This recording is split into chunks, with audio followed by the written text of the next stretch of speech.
أعوذ بالله السميع العليم من الشيطان الرجيم.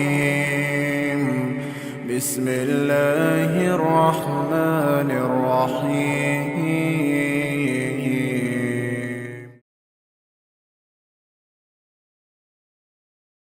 tes tes tes tes tes tes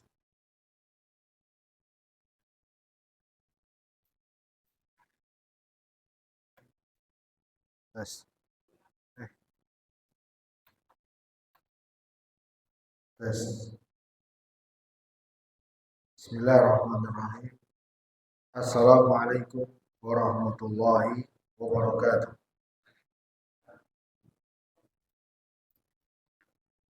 Alhamdulillahi hamdan katsiran tayyiban mubarakan fi kama yuhibbu rabbuna wa yarda. Asyhadu an la ilaha illallah wahdahu la syarika lah wa asyhadu anna Muhammadan abduhu wa rasuluhu la nabiyya wa la rasula ba'da. Allahumma salli wa sallim wa barik ala sayyidina wa maulana Muhammad sallallahu alaihi wasallam wa ala alihi wa ashabihi ajma'in. Ya ayyuhalladzina amanu taqullaha haqqa tuqatih wa la tamutunna illa wa antum muslimun. Wa ba'd. Bapak-bapak yang saya hormati dan yang saya muliakan, ibu-ibu dan hadirin jamaah Masjid As-Salam, mudah-mudahan semua senantiasa dirahmati oleh Allah Subhanahu wa taala.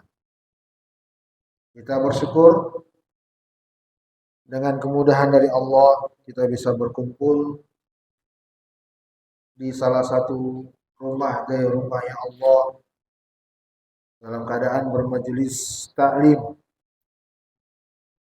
yang mudah-mudahan ini teranggap sebagai amalan membuat semakin berat timbangan baik kita pada hari kiamat. Salawat serta salam mari kita panjatkan untuk Nabi kita Nabi besar Muhammad sallallahu alaihi wasallam.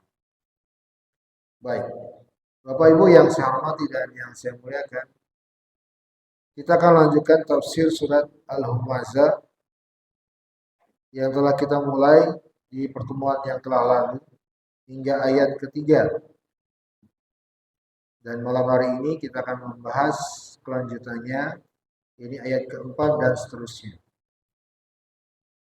A'udzu billahi minasyaitonir rajim. Bismillahirrahmanirrahim. Wailul likulli humazatin lumazah alladzi jama'a malan wa 'addada yahsabu anna ma'ahu akhlada kalla layunbadanna fil hutamah wa ma adraka mal hutamah narullahil muqadah allati tattali'u 'alal af'idah innaha 'alaihim muqsadah fi 'amadin mumaddadah. Allah Subhanahu wa taala berfirman yang artinya, celakalah bagi setiap yang suka mengumpat lagi mencela. Dia yang suka mengumpulkan harta lagi menghitung-hitungnya. Dia yang menganggap bahwa hartanya akan bisa membuatnya hidup kekal. Sekali-kali tidak. Sungguh, dia akan benar-benar dilemparkan ke dalam hutamah. Tahukah kalian apa itu hutamah? yaitu api yang telah disiapkan oleh Allah yang dinyalakan. Api yang akan membakar sampai ke dalam hatinya. Sungguh, api itu akan ditutup rapat untuk mereka. Sedangkan mereka itu diikat pada tiang-tiang yang panjang. Baik, surat Al-Humazah. Kita telah memetik pelajaran dari ayat 1, 2, dan 3. Dan sebenarnya untuk ayat pertama, 2, dan 3 dari arti ayat sudah tergambar pelajaran yang sangat berharga darinya. Pada ayat yang pertama, Allah Subhanahu wa taala menyebut karakter orang yang diancam dengan neraka hutomah dalam ayat ini, yaitu mereka yang humaza lumaza. Humaza lumaza. Ya, kita udah jelaskan perbedaan humaza dan lumaza. Apa perbedaannya? Dengan ucapan aywa. Humaza lumaza. Hanya beda pada huruf pertama aja. Humaza lumaza. Kalau secara katanya, tapi secara arti memiliki perbedaan. Kalau humaza ini orang yang suka mencela dengan ucapan, mengejek orang lain, merendahkan orang lain dengan kalimat-kalimat. Adapun lumaza sama, juga mencela, mengejek, merendahkan atau menghinakan orang lain, tapi dengan perbuatan. Dengan perbuatan. Al-Humazah Lumazah. Mereka ini adalah orang yang suka mengumpulkan harta dan suka menghitung-hitungnya. Di antara maksud suka menghitung-hitungnya adalah enggak membayar zakat. Mereka juga yang menganggap bahwa harta bendanya itulah yang akan membuatnya bisa hidup kekal. Kemudian hadirin yang saya muliakan, pada ayat yang keempat Allah membantah mereka dengan apa yang mereka anggap, apa yang mereka yakini tersebut. Di antaranya tadi yang Allah sebut bahwa mereka menganggap mereka bisa hidup seenaknya. Mentang-mentang punya harta yang banyak, lalu menganggap bisa hidup seenaknya. Bahkan bisa hidup kekal. Karena harta yang banyak ada pada mereka. Allah bantah, kalla la yumbadanna fil hutamah. Kalla. Kala itu hadirin artinya adalah sekali-kali tidak. Kalla, sekali-kali tidak. Bukan hanya tidak, betul-betul tidak. Bedanya la dan kalla. Kalau kalla itu ada penekanan tidaknya, betul-betul tidak ada ruang untuk iya. Itu kalla. Nggak akan pernah berubah, pokoknya tidak. Kalla. Kalau hanya tidak, la, ya, masih ada potensi, ada perubahan. Tapi kalla ini penekanan, betul-betul sudah tidak akan ada perubahan. Kalla la yumbadanna fil hutamah. Sekali-kali tidak seperti yang mereka anggap itu. Sesungguhnya dia akan benar-benar dilemparkan ke dalam hutamah. Baik. Hadirin yang saya hormati dan yang saya muliakan, ini ayat yang keempat dalam tafsir Ibnu Katsir rahimahullahu taala. Beliau mengatakan ketika Allah firman kalla, sekali-kali tidak, kata Imam Ibnu Katsir maksudnya bahwa sekali-kali tidak seperti yang diakui atau dikira oleh mereka seperti itu. Enggak akan pernah seperti itu. Enggak akan pernah bisa harta benda membuat kalian hidup kekal. Enggak akan pernah harta benda yang membuat kalian bahagia sehingga kalian tidak mau menunaikan kewajibannya. Sekali-kali tidak. Kata Imam Ibnu Katsir dalam tafsirnya, kemudian Allah firman la yubbadanna fil hutamah. Sesungguhnya dia akan benar-benar dilemparkan ke dalam hutamah. Dia di sini kata Imam Ibnu Katsir adalah orang-orang tadi. Orang yang Allah sebut karakternya di ayat 1, 2 dan 3. Yaitu orang yang mengumpulkan dan menghitung-hitung harta yang dia miliki. Dialah yang akan dilemparkan ke dalam hutamah. Allah Subhanahu wa taala berfirman, "Wa ma adraka mal hutamah?" Ayat selanjutnya yang kelima, tahukah engkau apa itu hutamah? Apa itu hutamah? Lalu Allah Subhanahu wa taala menjawab pada ayat setelahnya, narullahil muqadah. Yaitu nerakanya Allah, apinya Allah yang menyala-nyala. Allati tattali'u 'alal afidah. Yang akan membakar sampai ke dalam hati yang ada di dalam tubuhnya, tembus ke dalam hati.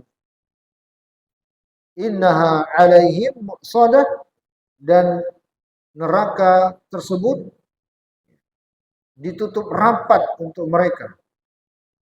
Fi amadin mumaddada, dan mereka terikat di tiang-tiang yang panjang. Baik. Ayat-ayat setelah ayat keempat, 5, 6, 7, 8, dan 9 adalah ayat-ayat yang menjelaskan tentang hutamah dan yang menjelaskan keadaan orang yang ada di dalamnya. Pertama, hutamah. Kata Imam Ibnu Katsir rahimahullah dalam tafsirnya, hutamah adalah salah satu nama untuk neraka. Salah satu nama untuk neraka. Kata Imam Ibnu Katsir disebut demikian atau dinamakan dengan ini karena neraka ini, hutamah ini memiliki sifat menghancurkan penghuninya. Na'udzubillah min dzalik.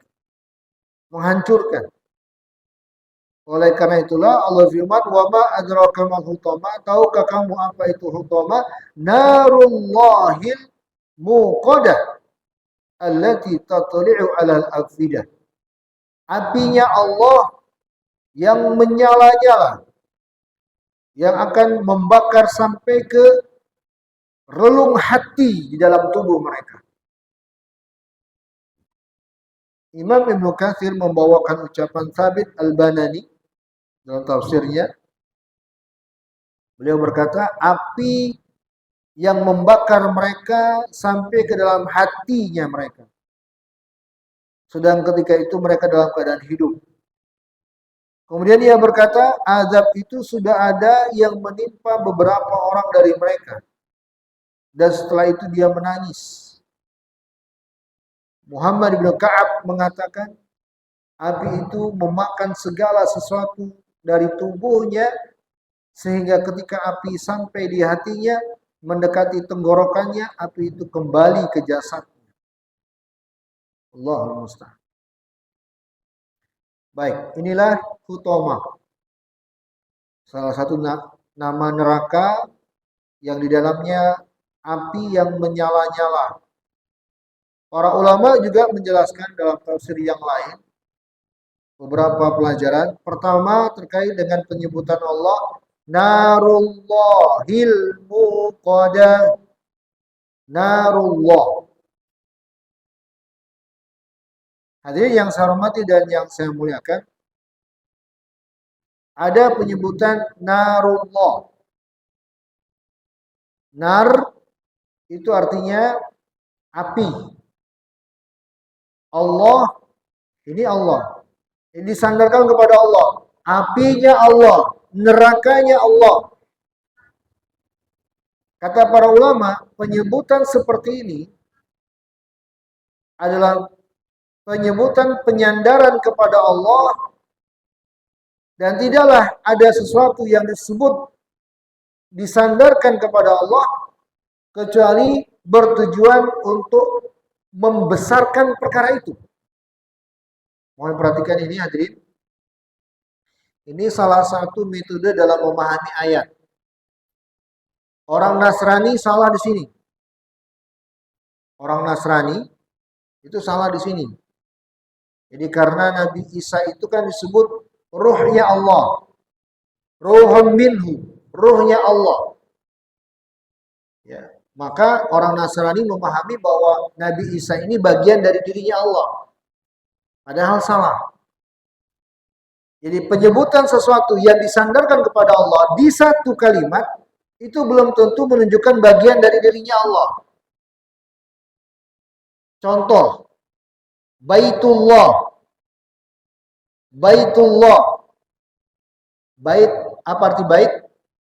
Rumah. Disandarkan langsung kepada Allah. Betul? Baitullah. Rumahnya Allah. Apakah artinya rumah ini bagian dari dirinya Allah? Enggak dong. Enggak mungkin kan? Mungkin tidak? Enggak mungkin lah. Jelas tidak mungkin disamakan. Sama seperti di surat Asy-Syams. Naqatullahi wa suqiyaha. Naqatullah. Apa arti naqah? Onta. Ontanya Allah. Apakah onta ini bagian dari dirinya Allah? Enggak juga kan? Sama. Julukan untuk sahabat Khalid. Tahu Khalid bin Walid apa julukannya? Asud, bukan singanya Allah. Oh, bukan. Hamzah, Hamzah, pamannya Nabi. Tahu Hamzah? Apa julukannya? Tahu julukannya apa? Saifullah. Apa Saifullah? Pedang terhunusnya Allah. Apakah pedang ini bagian dari dirinya Allah? Enggak. Nah, di sini kaidah dalam ilmu tafsir. Kalau Allah menyebut dalam Al-Quran atau Nabi menyebut dalam hadis sesuatu yang disandarkan kepada Allah, sesuatu yang disandarkan kepada Allah, kalau sesuatu ini adalah sesuatu yang bisa berdiri sendiri bila dipisah dengan Allah, maka ini menunjukkan sesuatu ini ada kedudukannya besar di sisi Allah. Ya. Ontanya Allah tadi. Ya, pedangnya Allah tadi. Apa tadi? Rumahnya Allah tadi. Oh, ini menunjukkan hal-hal ini bagi Allah memiliki kedudukan. Paham di sini? Kecuali kalau sesuatu ini yang disebut bergandengan dengan Allah dan dia tidak bisa berdiri sendiri, mesti butuh yang lain. Nah, ini baru bagian dari dirinya Allah. Misal, ya disebut dalam Al-Quran, tangannya Allah, penglihatannya Allah, pendengarannya Allah. Ini kan sesuatu yang nggak bisa berdiri sendiri. Itu sifat bagi Allah Jalla wa'ala. Nah, kita nggak membahas di situ. Yang kita bahas di sini adalah ketika disebut sesuatu yang bisa berdiri sendiri ketika dipisah. Maka ini menunjukkan akan besarnya perkara ini. Termasuklah di sini. Ketika Allah menyebut narullah. Apinya Allah, nerakanya Allah. Kata para ulama ini menunjukkan akan besarnya masalah ini. Neraka ini bukan sembarang api. Ya, karena disandarkan langsung kepada Allah. Oleh karena itulah, hadirin yang saya muliakan, dalam hadis Nabi sebut, innan nar la yu'adzibu biha illallah. Api, tidak boleh ada yang menyiksa dengan api kecuali hanyalah Allah. Kecuali hanyalah Allah. Nggak boleh membakar untuk menyiksa dengan api, karena itu hanyalah sifatnya Allah. Narullah, apinya Allah. Baik, hadirin yang saya hormati dan yang saya muliakan. Ini diantara pelajaran penting terkait dengan penyebutan narullahil muqadah. Disebut api atau nerakanya Allah dengan al-muqadah. Kata para ulama, musa'arah allati la takhmud. Api yang selalu menyala-nyala dan tidak akan pernah padam abadan selama-lamanya. Beda dengan api yang ada di dunia, yang pasti ada masa padam atau turun. Tapi kalau apinya Allah, musa'arah allati la takhmud, senantiasa menyala-nyala dan takkan pernah padam. Lalu disebut lagi sifat nerakanya Allah yang bernama Hutama ini, allati tattali'u alal afida, yang membakar manusia sampai ke relung hatinya. Jadi luar biasa. Tasilu ilal qulub wa ila ajwafil badan, yang sampai ke hatinya manusia, ya, sampai ke rongga dalam tubuhnya. Karena memang api ini kata para ulama adalah api yang membakar segala sesuatu yang masuk ke dalamnya tanpa terkecuali. Ya. Dan disebutkan mereka yang masuk ke dalamnya ketika telah binasa, Allah hidupkan lagi, kemudian mendapatkan azab seperti itu lagi, habis dihidupkan lagi, dan seterusnya selama-lamanya. Maka mari kita berdoa, semoga Allah menjauhkan kita dari api neraka. Na'udzubillahi minan nar. Semoga Allah menjauhkan kita sejauh-jauhnya dari api neraka. Baik, hadirin yang saya hormati dan yang saya muliakan. Oleh karena itulah, dalam ayat yang lain di surat Thaha, Allah berfirman, la yamutu fiha wa la yahya. Mereka yang ada di dalam neraka itu tidak mati, tidak pula hidup. Tidak mati, tidak pula hidup. Karena terus merasakan siksaan yang kekal abadi. Dan jangan pernah membayangkan betapa mengerikannya azab neraka itu. Sebab Nabi hanya memberikan gambaran yang paling ringannya dari azab neraka, yaitu terompah yang terbuat dari api neraka. Baru menginjaknya oleh ahli neraka, langsung mendidih otaknya. Baru menginjaknya, belum makainya, baru menginjaknya, langsung mendidih otak yang ada di atas kepalanya. Itu yang disebut oleh Nabi dengan yang paling ringannya dari siksaan-siksaan yang ada di dalam neraka. Na'udzubillahi min dzalik. Iya. Kemudian disebut juga di dalam ayat setelahnya, innaha alaihim muqsadah. Dan neraka Hutama tersebut alaihim muqsadah, akan menutupi dengan rapat di atas mereka. Disebutkan oleh Imam Ibnu Katsir rahimahullah dalam tafsirnya, firman Allah Subhanahu wa taala, innaha alaihim muqsadah. Neraka Hutama itu apinya akan ditutup rapat atas mereka.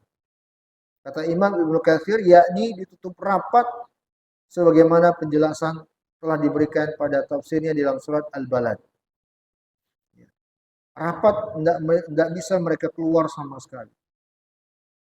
Allahul musta'an. Kemudian pada ayat yang terakhir, Allah Subhanahu wa taala firman, fi amadin mumaddadah. Sementara mereka dalam keadaan terikat, tidak bisa ngapa-ngapain. Kata Imam Ibnu Katsir rahimahullah taala, Atiyah Al-Aufi mengatakan, yakni tiang-tiang yang terbuat dari besi. As-Suddi mengatakan, yakni berasal dari api. Syabib bin Bishr meriwayatkan dari Ikrimah dari Ibnu Abbas, fi amadi mumaddadah, sedang mereka diikat pada tiang-tiang yang panjang, yakni pintu-pintunya yang panjang. Ini keadaan penghuni neraka di dalam neraka Hutama tersebut. Baik, ini akhir tafsir untuk surat Al-Humazah. Di akhir surat Allah Subhanahu wa taala menyebutkan akibat yang akan mereka rasakan kelak di neraka oleh sebab sifat humazah dan lumazah mereka, oleh sifat sukanya mereka mengumpulkan harta benda dan menghitung-hitungnya. Maka Allah Subhanahu wa taala memberikan ancaman sebagaimana telah disebutkan dalam surat di akhir surat tersebut. Asy-Syaikh Ibnu Utsaimin rahimahullah taala memberikan nasihat kepada kita semua. Kata beliau, hakallahu subhanahu wa ta'ala dzalika alaina wa bayyanahu lana fi hadhihi surah la limujarradin an natluhu bi alsinatina aw na'rifa ma'nahu bi afhamina, lakin al-muradu an nahdhara min hadhihi al-awsaf al-dhamima ayyaba an-nas bil qawl wa ayyaba an-nas bil fi'l wal hirs 'ala al-mal حتى كأن الإنسان إنما خلق للمال ليخلد له أو يخلد المال له، ونعلم أن من كانت هذه حاله فإن جزاءه هذه النار التي هي كما وصفها الله الحطمة تطلع على الأفئدة مؤصدة في عمد ممددة نسأل الله تعالى ayujirana minha wa arzuqana al-ikhlas fil qawli wal amal wal istiqamah ala dinihi.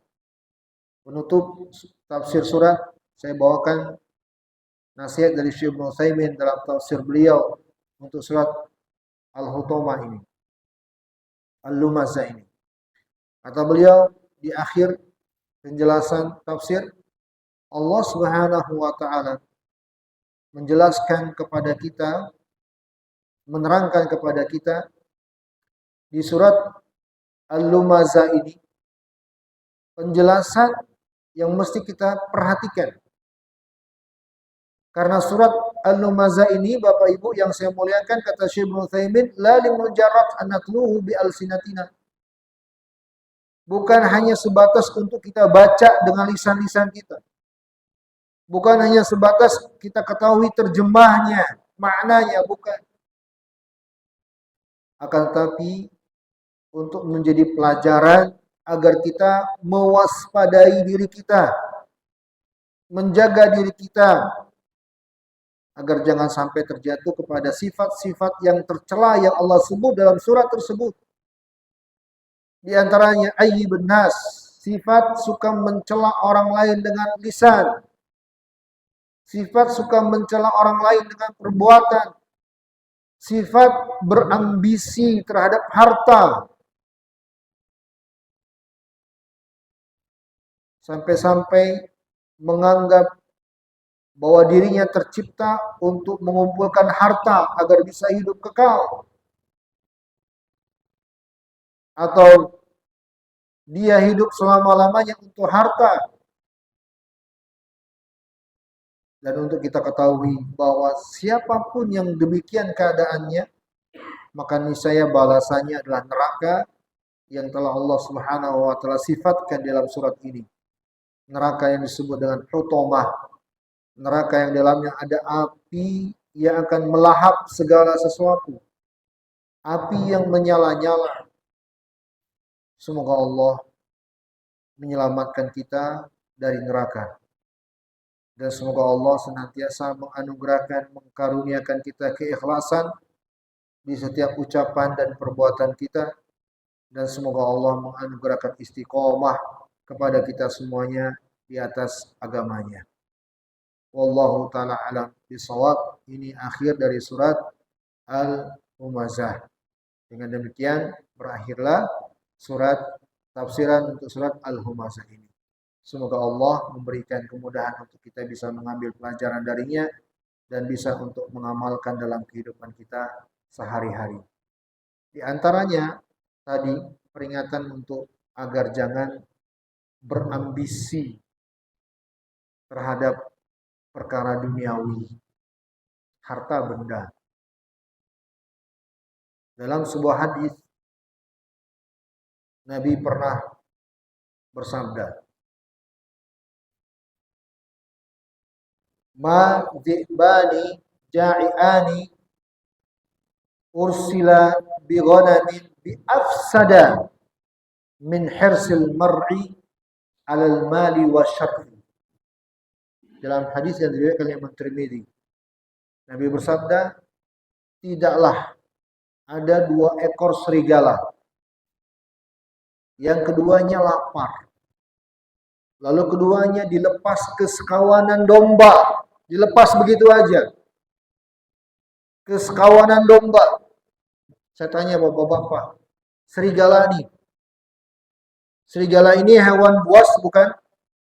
Buas bukan? Keduanya Nabi sebut ja'ian, lapar.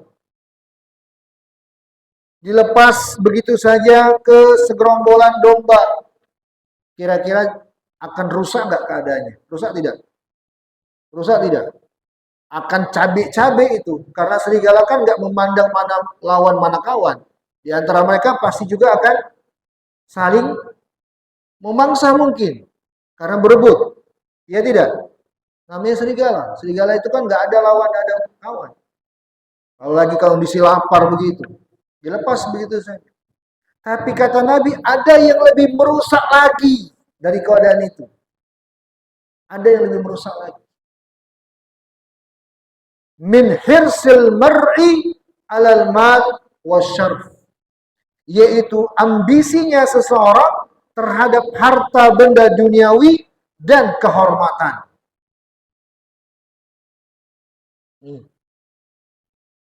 Ya, kalau ada orang yang ambisinya ini, 2 ini, apa tadi? Harta. Yang kedua apa? Kehormatan. Pasti akan rusak, dan kerusakannya lebih parah dari kerusakan yang terjadi dari keadaan serigala tadi. Yang mencabik-cabik tadi. Betul tidak? Saya tanya hadirin, betul nggak? Betul nggak? Ambisi orang terhadap harta, luar biasa. Itulah yang kita sebut halal haram haddam. 3 hal. Ambisi orang terhadap kehormatan, jabatan dan pangkat, itu yang baru-baru terjadi. Banyak orang ngambil yang sudah diberi ke masjid-masjid. Dengar beritanya. Ya. Enggak jadi caleg. Hah? Betul kan? Betul enggak? Sekarang itu aja betapa memalukannya sebenarnya, ya kan? Betapa memalukannya, tapi itulah kerusakan. Betul-betul sudah enggak punya rasa malu. Padahal Nabi mengatakan, al-a'ti, orang yang mengambil pemberiannya, al-a'ti itu kal-kalb, seperti anjing yang menjilat air liurnya yang telah dikeluarkan. Subhanallah. Ya, seperti anjing kata Nabi. Tapi orang-orang itu nggak ada rasa malu sama sekali. Kenapa? Karena ambisi. Makanya Allah ingatkan di surat ini, agar kita tidak menjadikan ambisi kita untuk perkara duniawi, harta. Tapi ambisilah untuk negeri akhirat. Kalau nasihat Hasan Al-Basri, kalau engkau melihat ada orang mengalahkan engkau pada urusan dunia, kalahkan dia dalam urusan akhirat. Jangan saingi dia dalam urusan dunia, gak akan selesai. Tapi kalahkan dia di urusan akhirat. Itu caranya. Supaya kita tidak ikut-ikutan terjatuh kepada jurang kebinasaan. Berlomba-lomba pada urusan duniawi. Wallahu ta'ala alam bissawab. Saya cukupkan sampai di sini untuk pelajaran tafsir dari surah Al-Humazah. Dan mungkin ini pertemuan terakhir ya sebelum Ramadan. Gitu Pak Yuda. Pekan depan masih.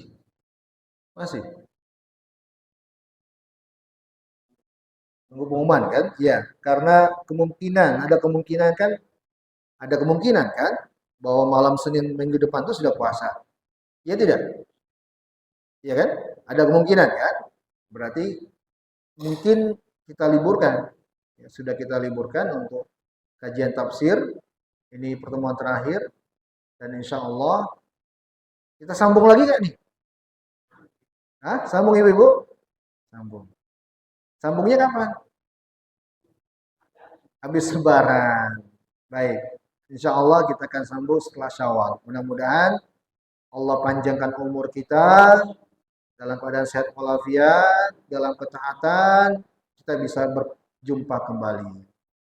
Saya mohon maaf atas segala kesalahan dan kekurangan dan mungkin kurang nyaman selama pelajaran tafsir yang telah kita jalani selama ini. Mudah-mudahan kita bisa menyambung kembali majelis kita di waktu yang akan datang. Baik, cukup. Mungkin ada yang mau bertanya, saya persilakan. Dari materi atau hal yang lain terkait masalah keagamaan, saya persilakan.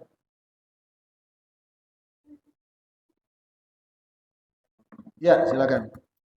Saya sambil minum boleh nggak? Bismillah.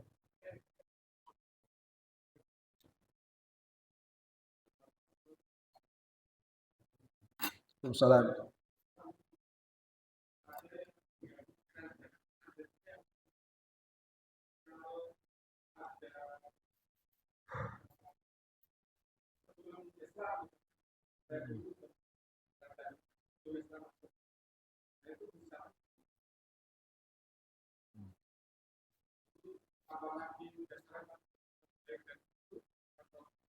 Baik.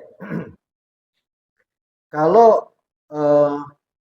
tidak sampai, jangankan di zaman dulu, zaman sekarang juga, ya, kalau memang kondisi orang yang dia tidak sampai kepadanya risalah atau dakwah, maka mereka kelak akan berada ditempatkan di bukit Al-A'raf. Itu yang di surah Al-A'raf itu. Allah akan uji mereka. Ya. Dan Allah Maha tahu. Allah Maha berkehendak dan Allah menentukan siapa yang layak untuk mendapatkan rahmatnya dan siapa yang dengan hikmahnya diberikan azab. Kita nggak bisa mengatakan dan pasti mereka pasti surga, enggak. Kita juga nggak bisa mengatakan mereka neraka, juga nggak bisa. Karena Allah akan uji mereka. Para ulama hanya menjelaskan dengan rahmatnya Allah ada indikasi-indikasi pada diri mereka. Misal, barangkali ada keturunan dari mereka yang baik dan taat. Nah, ini juga akan baik bagi mereka. Sebab hamba-hamba Allah yang soleh itu akan bisa memberi syafaat untuk keluarganya, untuk kakek neneknya dan seterusnya. Itu Allah akan berikan harapan itu, syafaat. Tapi sekali lagi kita nggak bisa memastikan. Nggak bisa memastikan.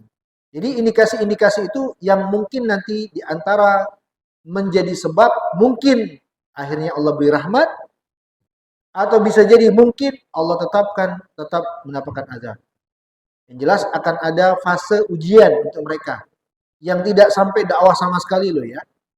Yang tidak sampai dakwah sama sekali ya, atau di masa fatrah itu.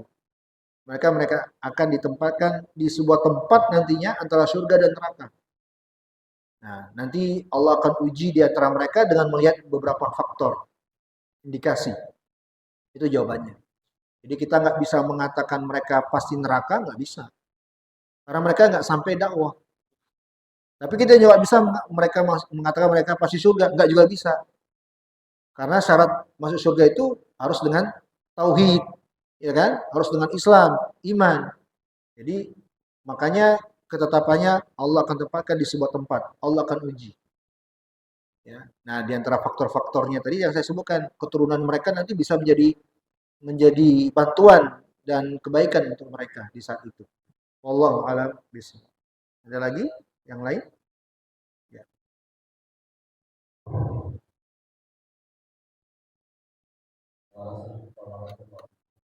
Waalaikumsalam.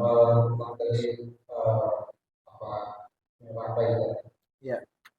Dan apakah setan itu termasuk terbuat dari api neraka sehingga di dalam kehidupan kita ini setan itu sudah membawa yaitu dengan amarah, sentimen dan lain-lain. Apakah itu yang disebutkan dalam saya suka amarah dalam kehidupan dunia? Baik. Baik. Sebelum kita kenal itu kan tidak kita yang dilakukan perlakuan meninggal. Iya.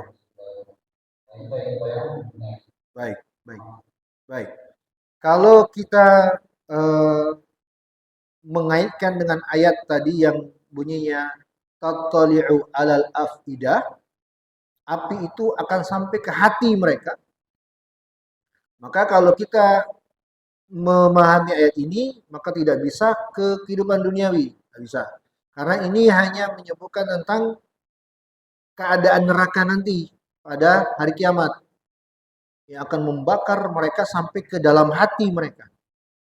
Tapi apa yang Bapak sebutkan narasi itu benar, bahwa syaitan memang terbuat dari api. Syaitan sendiri mengucapkan di dalam Al-Quran dan Nabi juga pertegas dalam hadisnya. Ketika Allah uji dia untuk sujud kepada Nabi Adam dan dia tak mau kan? Apa alasannya iblis? Khalaqtani min nar wa khalaqtahu min tin. Engkau menciptakan aku dari api.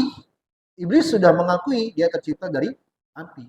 Sementara Adam kau ciptakan dari tanah. Maka benar iblis dan keturunannya terbuat dari api. Nah, karakter api atau karakter iblis dan syaitan itu, jangankan hati, semua organ tubuh kita, lahir dan batin, syaitan serang kita. Amarah itu memang termasuk cara syaitan untuk membakar kita, supaya kita terbakar emosinya. Tapi bukan hanya hati. Dalam sebuah hadis Nabi bersabda, Inna syaitana yajri bi bani Adam majrad dam. Syaitan itu merusak Bani Adam, masuk ke tubuhnya sealiran darah. Aliran darah. Syaitan itu mengalir di aliran darah kita. Untuk merusak, mencari peluang apapun yang ada pada tubuh kita untuk dia bakar, untuk dia panaskan. Sehingga kita terikut kepada bujuk rayunya. Jadi betul bahwa dikatakan dia membakar dengan makna supaya kita emosi. Benar, memang begitu. Memang begitu perbuatan syaitan. Makanya kan Nabi melarang marah. La taghdab walakal jannah. Jangan marah bagimu surga. Kenapa? Karena marah itu adalah di antara cara yang paling disenangi syaitan untuk merusak kita. Kenapa? Karena marah itu adalah keadaan orang yang sulit mengontrol dirinya. Bisa melakukan apapun. Ya tidak? Ya. Dan itu awalnya di hati memang. Hati ya yang tak terkontrol, emosi di hati yang tidak terkendali. Wallahu taala alam bisawab. Jadi itu kita benarkan tapi tidak kepada ayat allati tatali'u alal afidah tadi. Wallahu taala alam bisawab. Cukup ya. Kita akhiri. Jazakumullah khairan. Terima kasih atas perhatian, kehadiran dan partisipasinya. Semoga Allah beri manfaat dan saya mohon maaf atas segala kesalahan dan kekurangan. Kita akhiri subhanakallahumma bihamdika asyhadu an la ilaha illa anta astaghfiruka wa atubu ilaik. Walhamdulillah wassalamualaikum warahmatullahi wabarakatuh.